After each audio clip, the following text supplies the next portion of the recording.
ससुराल में थी, दोहन कर रही थी।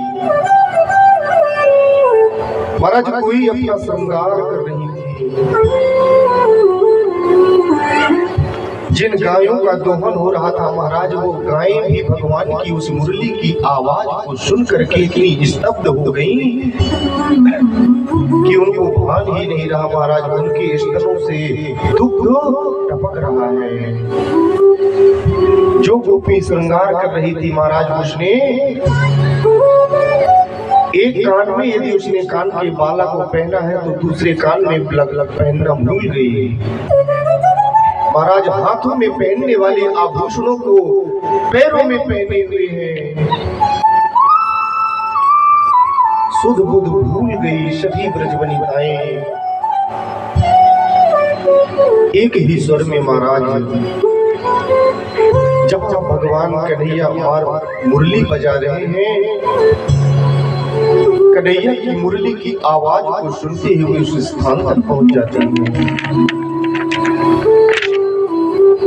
केशव ने देखा अर्धरात्रि में सभी ब्रज गोपिकाएं ब्रजवनिताएं मेरे पास आई हैं। कन्हैया ने पहले तो उनका स्वागत किया, बोले स्वागतम वो महाभागा प्रिया किं करवाणि वः ब्रजयानामयं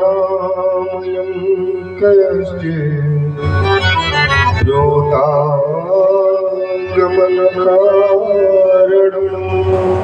हे ब्रजवनिताओं, आप मेरे पास आई हो, मैं आपका स्वागत करता हूँ। परंतु अर्धरात्रि के समय इस वन प्रदेश में आप चल करके आई हो, मैं इसका कारण जानना चाहता हूँ। आप क्यों आई हो? मातरः पितरः पुत्रः भ्रातरः पतयश्च वः। हे देवियों, आपके घर में आपके माता पिता हैं, पुत्र हैं, भाई हैं, आपके पति हैं। महाराज वहां जो ब्रजवनिताएं पहुंची थी, तो देखिए इसमें सुखदेव मुनि संकेत कर रहे हैं कि वहां मात्र वो छोटी अवस्था की गोपिकाएं नहीं आई थी। मातरः पितरः, महाराज वो गोपिकाएं थी कि जिनके माता पिता थे, पुत्रा उनके पुत्र थे। ऐसी गोपिकाएं भी आई थी कि जिनके पुत्र थे, उनके भाई थे, और पतयश्च वः, महाराज पति थे। हर आयु की ब्रजवनिताएं भगवान कृष्ण के पास उस मुरली की आवाज सुन करके पहुंची। हर वर्ग की ब्रजवनिताएं। भगवान ने कहा कि आप लोग अपने माता पिता भाई पति पुत्रों को छोड़ करके अर्धरात्रि के समय इस स्थान पर आई हो, तो इस स्थान पर आने का कारण क्या है?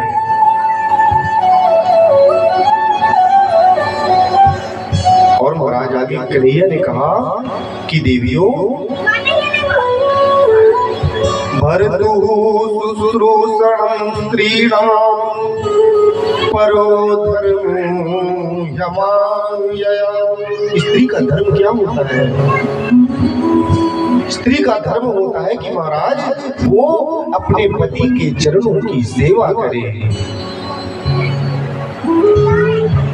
दुःशीलो दुर्भगो प्रभो जडो रोग्यधनो विवा।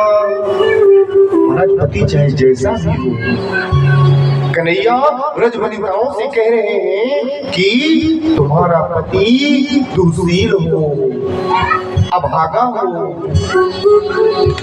या फिर वृद्ध हो गया हो, जड़ों रोग या धनों पीवा, या फिर किसी रोग से गिरा हुआ हो।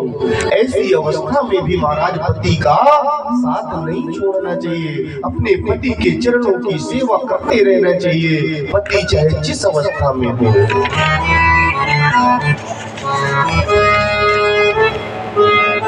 जब महाराज व्रज वनिताओं ने सुना कि कन्हैया तो शांत होने का नाम ही नहीं ले रहे हैं, ऐसी बांसुरी बजाई, हमारा पहले तो स्वागत करते हैं और बाद में अब अपमान कर रहे हैं, कह रहे हैं कि तुम लोग यहाँ क्यों आई हो। तो महाराज सुखदेव मुनि कहते हैं कि राजन, तब व्रज वनिताओं ने कहना आरंभ किया।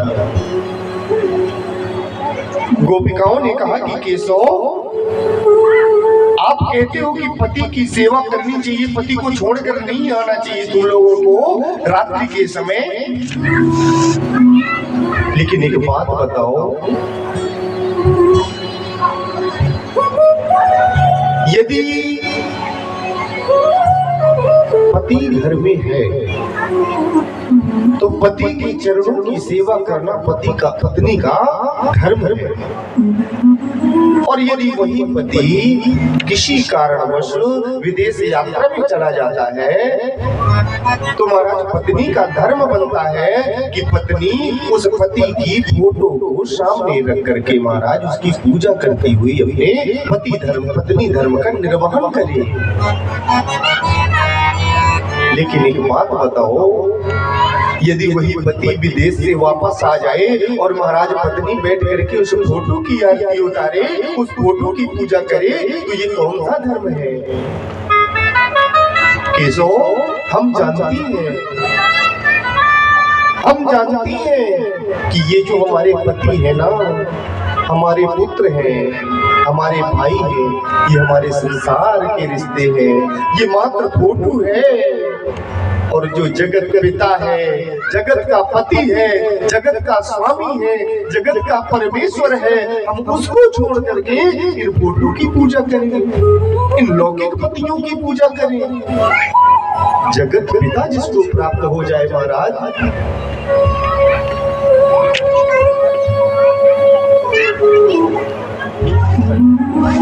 कन्हैया ने सोचा कि अब तो बात नहीं बनने वाली। ये गोपिकाएं कोई साधारण नहीं है। भगवान ने जब माता पृथ्वी को आश्वासन दिया था कि देवी आप परेशान नहीं हो, मैं पृथ्वी में समस्त देवताओं के साथ नंद और वसुदेव के घर में जन्म लूंगा, तो इससे पूर्व महाराज सभी देवताओं को आदेश दिया था कि आप सभी लोग जाकर के व्रज वनिताओं का रूप धारण कर लो। महाराज कोई ऋषि मुनि जो गोपी नहीं बन पाए तो महाराज वहां के वृक्ष बन करके खड़े हो गए कि हम भी कन्हैया की लीला में सम्मिलित होंगे। आज महाराज कन्हैया ने बांसुरी में मधुर स्वर फूंका, गोपिकाओं के साथ में महाराज केशव ने रास रचाना आरंभ किया। जितनी ब्रज वनिताएं हैं, जितनी गोपिकाएं हैं, कन्हैया ने अपने स्वरूप को उतने स्वरूपों में परिवर्तित किया है।